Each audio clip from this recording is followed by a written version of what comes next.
Welcome back to the show. Today's guest is Tanner Kinzler, President and CEO of Kinzler Corporation. And this is a great conversation. Tanner's leading a multi-generational, employee-owned business that's grown across construction services and building materials. And he brings a seriously practical approach to leadership. We dig into 3 ideas that really stand out: structure for alignment, ask for help and give it generously, and play the long game. We also get into how those principles shape everything from acquisitions and culture to customers and compensation. If you're building a business and want to hear what leadership looks like when it's done with discipline, humility, and a real long-term mindset, you're going to love this one. Let's dive in. Tanner Kinzler, welcome along to the podcast. Great to have you on the show today. Hey, thanks for having me, Ryan. It's good to be with you. Indeed. Look, I'm excited for this conversation. We've had the opportunity to interact through our businesses working together, and really respect what you've built. You've got a multi-generational company there at Kinzler Corp, and really keen to unpack some of the things that you guys are doing there and help our audience understand some of the steps you take for success. But to get going, let's dive in with some fast fact questions. We like our audience just to get to know you a little bit. So let's go. Sounds good. Are you a breakfast or dinner guy? Dinner. Dinner. And do you know what's on the menu tonight yet? I don't. I think the kids are cooking tonight, so it's okay. menu's up to them. Okay. How's that likely to pan out? Is that going to be like a Master Chef kind of experience, or They do a good job. Last time we did this when we were traveling together, I think it was pan-seared fresh caught trout. So oh wow, looking forward to it. Okay, seems like they've been schooled well. On holiday, Tanner, would we likely find you doing something adventurous like bungee jumping, or are you more of a pool lounger and a book kind of guy? Definitely on the adventure side. I think bungee jumping itself might be a little outside my risk tolerance, but definitely love a good adventure and being active. Okay, something come to mind that you've done on a previous holiday around that adventure zone? We're big mountain people, so we climb, we hike, kind of all things mountain sports. We're cross-country skiers, downhill skiers, all of that stuff. All right, good job. Okay, when it comes to learning, do you like books? Do you like video, podcasts? Kind of what's your preferred medium for finding out what's going on in the world and keeping up to date? Enjoy all of that for different things. I think books,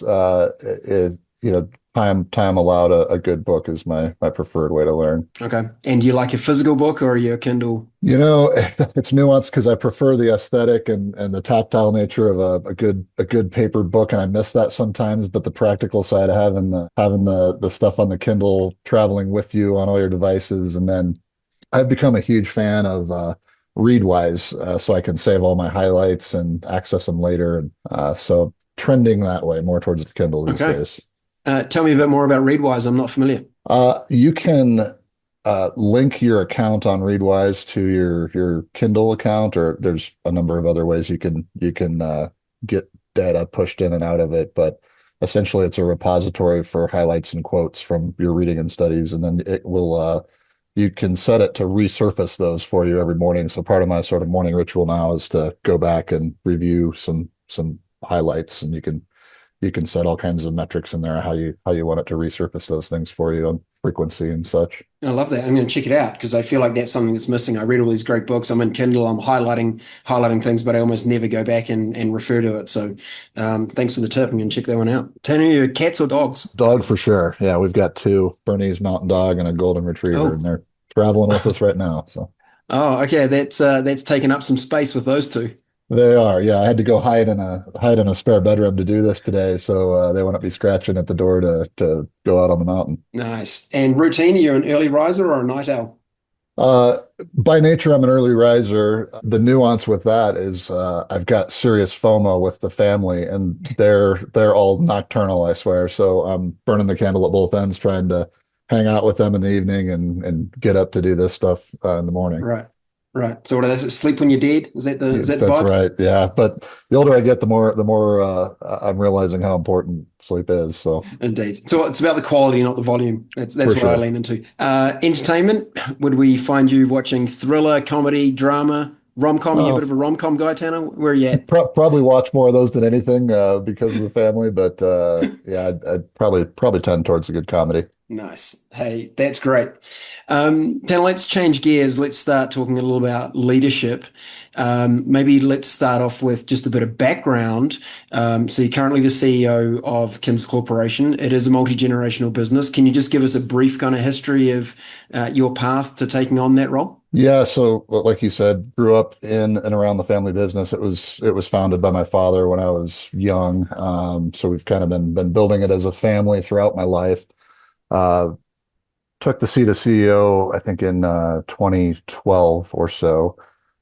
Today we're partially family held, partially employee stock ownership plan held. Run a multi-state operation. Our businesses that we operate are all in construction services, from specialty contracting to building materials distribution, all sort of related in that genre throughout the United States. One thing I Okay. think unique about us and our culture is we really, really have focused on broad-based shared value creation, and that's the why for implementing the ESOP, obviously, and doing this together with our team. And why was that important to you? Because it's a big move to, share that value with others when, plenty of founders choose to hold it for themselves. Yeah, I think, it comes down to the why are you doing what you're doing? And for me, I was on this journey from 2012 to probably 2016 after taking that seat of president and CEO. I was sitting there in 2015, 2016, kind of scratch my head going, what's next? What's my why?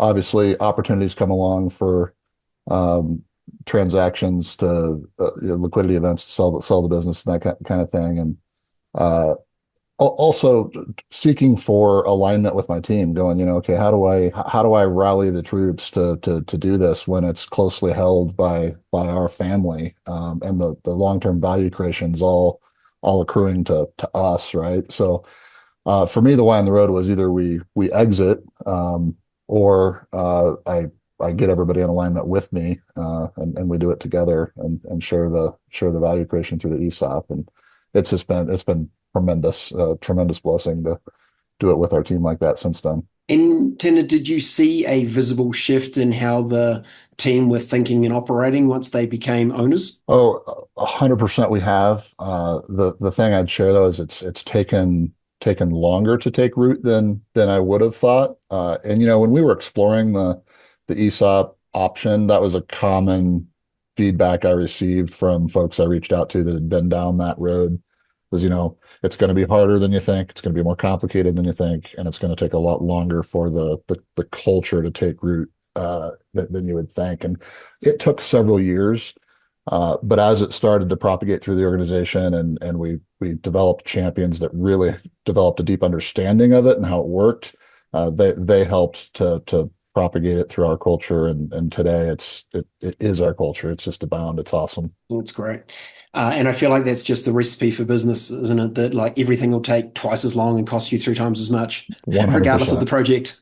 100%. These are tough learnings that we all do end up learning. Tanner, I asked you ahead of the conversation to think about your leadership and your style and things that are important to you, and asked you to see if you could like narrow that down to three of your top leadership insights.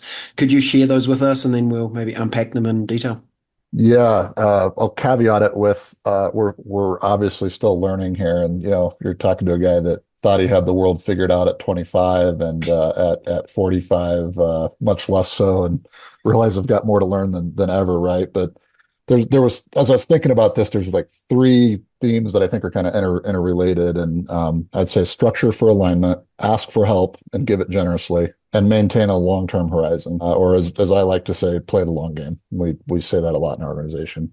I like that. Let's lead off with structure for alignment. What does that one mean, and how do you implement it at Kinzler?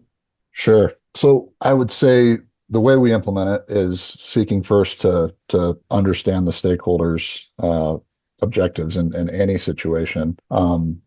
So whether it's compensation, design, an acquisition we're working on, a vendor relationship, internal leadership structure, we try to ask ourselves what the other party, what their objectives are, what winning looks like to the other party.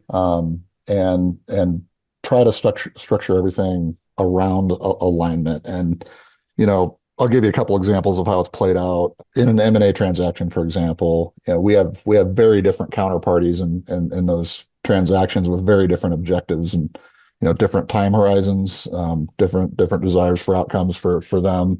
So rather than try to fit everything into a box or a process that we have, we really encourage our team to, seek first, understand, listen, understand their objectives, put yourself in the counterparty's shoes. Now let's go try to align, architect a structure that's aligned with meeting their objectives that, of course, also meets ours, but there's, many ways to do that and try to do it that way. And, we look at it also a lot in compensation, looking at how what are we rewarding and incenting in our organization, and is that aligned with the long-term value creation and long-term objectives of our organization. Okay. Can I maybe play devil's advocate on this one a little bit, Tanner? Sure. So all of our team members, they all want to earn more money, right? Sure. And they're right now we're seeing cost of living pressure for a lot of people. How do you approach that when someone goes, "Hey, look, Tanner, I just really need a pay rise to kind of keep my family operating"? How do you match that objective with also what the business is trying to achieve? Yeah, I think it's a great example of seeking to understand their objectives. Okay, I want more compensation now, and us saying, well, we want you doing the kind of behaviors that create long-term value for our organization. So if you're doing the right things today in the short term that we want you to be doing to create that long-term value, we can incent you with the compensation that aligns with your short-term objectives. Makes sense. Okay. And of course, what came to mind for me when you were talking about this was also customer interaction. So you have some significant partnerships, customers out there in the world. Do you always try to start your customer interactions with a similar approach with that structure for alignment? We do, yeah, and that's just kind of the way we try to approach, both on the customer side and upstream on the vendor supply chain side, like, what our customers need to operate efficiently and effective. And some of our customers have different objectives, right? Some it's speed to market, and efficiency. Others it's quality, right? And we're trying to understand those objectives and align our offering of what we do for them. And on upstream on the supply chain side, we're trying to be an efficient, cost-effective customer to serve. So, I'll give you an example of most of our industry and a lot of the building products arena will take mixed truckloads of multiple SKUs. It's more expensive to serve the customers that do that. We'll try to take single truckloads, full SKU on a set schedule so they can plan their manufacturing operations and logistics around that and make us a better customer to them. That's great. And do you have an example where you weren't able to create alignment? Just maybe the objectives of the other party just wouldn't land, or what they were asking you to do didn't align with how you operate, or felt like maybe it was a conflict of values. You got an example of that situation? Yeah, the first one that comes to mind is on the customer side. For example, there's been some things we've been asked to do that are like, the industry term would be value engineering, but it's a cost out strategy. They're trying to down scope something, right? And at times we've looked at that from a durability perspective and said, hey, this isn't the right application. It's not going to be durable for the end user or not be safe or what have you. And there's been some hard decisions where we've had to say, hey, this isn't a fit. We're not aligned, and we're not going to work together. I always feel like it's a good test for values when there's money on the table, because they're very easy to put on the wall when they're on a poster. But when it comes down to going, I have to walk away for some cash, it's normally a pretty good test of whether you actually believe in your values or not. So that's right. glad that you guys have been able to do that. Okay, Tanner, let's move to ask for help and give it generously. Yeah. So I mentioned kind of the 25-year-old me at the setup for this. And, I think the 25-year-old me would have said asking for help showed like I was unprepared or maybe weak or unexperienced. And And I think what I've learned that it's quite the opposite, actually. When you ask for help with humility and gratitude and transparency, posture yourself correctly, people have a genuine desire to help, and people love sharing what they've learned on their journey. Indeed. And you already gave an example of when you were looking at doing the ESOP, you mentioned going out and talking to some other people that had already been on that journey, and it sounded like they were very willing to share their lessons and experience and the warts and all, so you knew what you were walking into. Yeah, I mean that's a great example of and in that particular genre. I think you get into people in that community, and they're zealous to share. They love talking about it and sharing and trading ideas and being thought partners with you. But even, I'll give you another example of like one time I had my back up against the wall, so to speak, in a different business early in my career. We had a large project, the largest I'd ever been involved with, and some capital investors were refusing to make capital calls. We were behind schedule. We were over budget. We were just in a horrible, horrible place, right? And I basically went to all the stakeholders, upstream, downstream, lenders, partners, our contractor partners, supply chain, everybody just said, full transparency. Here's where we're at. I'm trying to do everything I can. Will you help me? And that was probably the why on the road for me, when I was just blown away by the generosity and the understanding and the thought partnership to a person. Every partner I ran to, up and downstream, ran at helping me with the problem. And it not that it was easy, but and it took several years, but we worked our way out of it together. And that taught me a huge lesson. And other times I've reached out to, listening to a podcast or reading a book and go, man, I would love some thought partnership from this person, and write them a letter. I've been blown away at how generous people have been with their time to say, yeah, fly here. I'd give you a half day of my time to talk and be a thought partner on that. And then I think that that's also created sort of a flywheel effect of people being generous with me, and then it's turned around and it might not be them, but they say, hey, I've got a relationship I'm working with that's going through something similar to what you're going through, have been through. Would you share with them? Sure. And it just spins the flywheel, and the relationships build. It's been awesome. I love that. It's such a great approach, and the experience here you have of early in your career and thinking that asking for help was showing weakness or lack of knowledge. I think it's a journey that many people are on, and if any of our listeners today are in that zone, maybe being younger and thinking they're supposed to have all the answers straight away, that's a great experience share to go ask for help.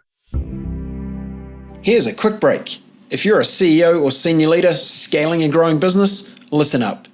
Here's the truth. Most companies don't have a strategy problem, they have an execution problem.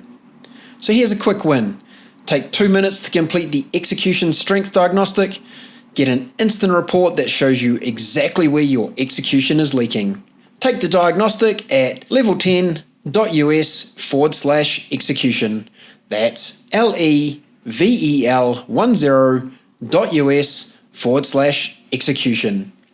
It's free, it's fast, and it'll show you the real gap between your strategy and what's actually happening day to day. Now let's get back to the podcast. Alrighty, maintaining a long-term horizon. Yeah. So I would say most of the outcomes that, looking back on our journey, I would say I'm most proud of, did not come from like a brilliant move, an idea. They came from long-term patience, being faithful, being consistent, being reliable, and like the littlest things over a long period of time.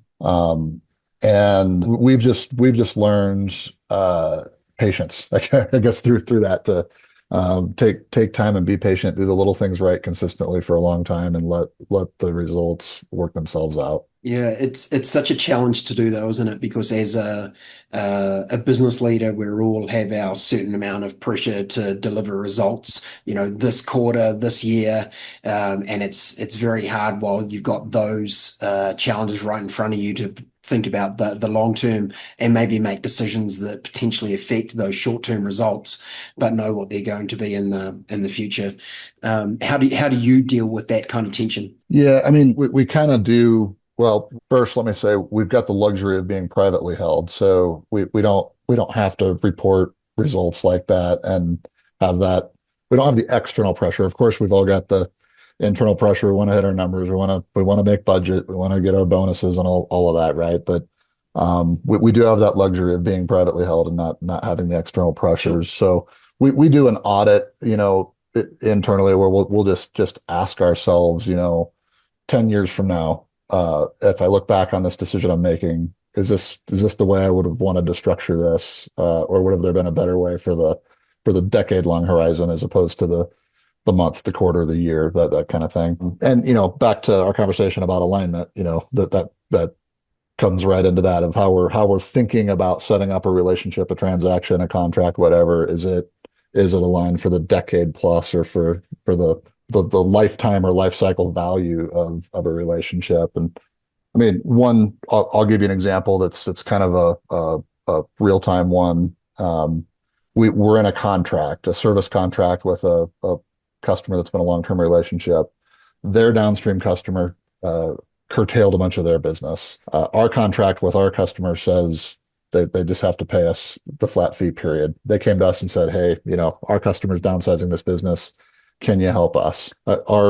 We didn't even think about it. Our answer was, "Of course we will," because we want them to be a customer 30 years from now, not maximize the value of this, whatever term length we're under a contract for right now, right? So Yeah, because the likelihood they'll find a new customer and the first people they're going to want to partner with is going to be you, not going, hey, those guys tried to, hold us the contract, wouldn't give us any space, and so we'll go and find someone else to do the next gig with. So, exactly, I love exactly that right. long-term thinking. A board member of ours gave me a great piece of advice or insight, and it was businesses tend to wildly overestimate what they can achieve in the short term and wildly underestimate what they can achieve in the long term. And Yes. I think that sits very, very well with your sort of long-term horizon and how we can all get too caught up in trying to focus on the short-term outcomes and not have that long-term thinking. So yeah, I really like your approach that you take there. Yeah, that's we parrot that quote a lot around our organization. And the thing is, I'd also say it's, having a long-term perspective isn't being passive. It's just discipline, consistency over a long period of time, and being patient, right? Yes. Yeah. It is the recipe for success in every aspect of life. It's just also the one that doesn't get the internet sensation of like, oh, we built it today, we sold it for $1 billion, tomorrow. That's right. But it's all when you so many organizations we have the opportunity to talk to, they've followed that exact same path. It's the overnight success after 20 years of hard work kind of approach to making things happen. So it's Yeah, definitely the right recipe, even than it's maybe the slightly less glamorous path. for sure. Okay. Tanner, I know and part of the strategy for growing Kinzler Corporation has been merger and acquisition, and culture and developing great team is clearly something that's very central to the organization. It's a common challenge when you merge or acquire businesses of how you blend cultures. So how do you think about that when you're maybe bringing a new business into your global organization? How do you think about that culture alignment and bringing the very best of what Kinzler has to offer, but maybe also not killing what they've got in place that's working well also? Yeah, and a lot of that goes to our early stage, getting to know the prospective company that we're looking at. And what we've found is that the ones that will be the best for us, the best fits for us, also have cultures that align, where the interests of the seller align with our interests, usually because they care. If they've built a culture where they care deeply about their people that help them build business, they're going to care that it's stewarded in hands that will treat those people the way they want them to be treated, and celebrate and protecting their legacy going forward. So a lot of that's just really early stage, back to where we started the conversation about understanding the stakeholders' objectives and going, okay, why are they selling? What do they, what do they want to sell for? And if it's for the right reasons, if it's, hey, I'm at a life transition point, but I want to protect my people and have them be stewarded in good hands. Great, there's likely a fit there. If it's a short-term PE roll up flip strategy, probably not going to be a fit for us, right? Okay. Total alignment. I love it. And when you're doing your due diligence with a potential organization, I'm sure you can have great conversation with the seller stakeholder where you can test for those kind of motivations and what's going on. Do you try to also get direct contact with people inside the organization so you can get a sense of culture on the shop floor, so to speak? We love to, and for obvious reasons, that's not always possible, at least very deep into the organization. But if we can even Sure. get the handful of the most senior non-equity holder, non-owners, it's usually really apparent what the underlying culture is, and if they'd be a great fit in our organization. Nice. And Tanner, attracting talent, the very best of talent is always a desire for every business. How do you try to bring what you're building and what you center around? Because what you've talked about here is phenomenal. I would call it employer brand. Everyone wants to work for organizations that align with the things you've spoken about today. How do you try to voice that in market so that people are when they're looking at various options to companies to join, that they're like, oh, actually, Kinzler really sounds like the type of organization I like to be a part of. How do you voice that out in the market? Yeah, one of the things we do is share some stories of both from our current employees, but also from folks that have come to us via some of the M&A transactions and experienced the transition and the change in culture and what it's really like, and that. Yeah, because it's one thing, like you said earlier, to you can slap the core values up on a poster on the wall, right? But to get a sense that, no, that's real. This is how we show up every day and how we interact with each other and operate the business, and that we also maintain that long-term horizon. And those are the way we're making decisions, the way we're rewarding and incenting our people. It's the way we're structuring these transactions with folks so that the right things that build long-term value for all the stakeholders are incented, and we're aligned in that. We're not trying to angle or jostle for short-term opportunity out of the transaction. Yeah, makes a lot of sense. Thank you, Tanner, for sharing those insights. And I love how connected your three insights are. They all sit, right alongside each other, and it's the power of the three of them. And I'm sure there's more, but of the three that you've talked about, the cumulative power of those three operating in unison, I can see how that can be really powerful for the organization. Maybe to close us out, where's Kinzler Corp going to be in 100 years' time now that you play a long game? Yeah, well, I mean, that's the focus, is to build for durability and independence and perpetuity, right? So as we continue the transition to one day be 100% employee owned, and if God willing, I do the right things during my tenure here, we'll leave this thing in a really durable place that it can stay independent and employee owned and perpetuity, and still be growing in that way in 100 years. It's a great aspiration. I love it. Hey, Tanner, thanks so much for joining us on the podcast today. It's been a real pleasure to have you. Yeah, thanks, Rand. Enjoyed the conversation. Thanks for tuning in to Level 10 Leaders. If today's episode hit home, here's one action to take right now. Do the execution strength diagnostic at level10.us/execution. That's level10.us/execution.